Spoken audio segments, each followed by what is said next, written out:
শিক্ষার্থী, তোমরা সবাই কেমন আছো? আজকে আমরা শিখব কিভাবে ভগ্নাংশের যোগ করতে হয়। তোমাদের যাদের ভগ্নাংশের যোগের সমস্যা রয়েছে, তোমরা অবশ্যই মনোযোগ সহকারে ভিডিওটি না টেনে প্রথম থেকে শেষ পর্যন্ত দেখো, আশা করি বুঝতে পারবে।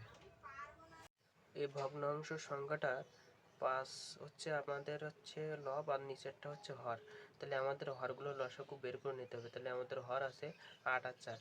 তাহলে আমরা যদি 4 দিয়ে লসাগু করি তাহলে 2 1, এটার আপনার অ্যান্সার আসে, আমরা লসাগু আসে 8।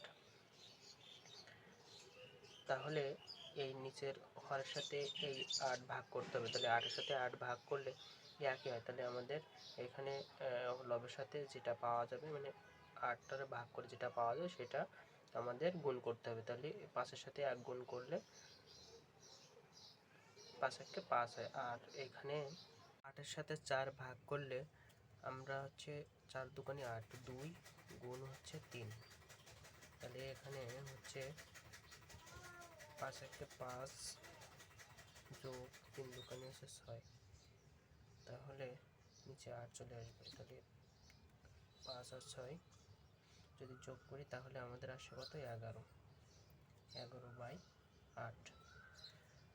তো আশা করেছি সবাই বুঝতে পেরেছো। যদি ভালো লাগে তাহলে তোমরা সাবস্ক্রাইব করে যুক্ত থাকো পরবর্তী ভিডিও সবার আগে পাওয়ার জন্য।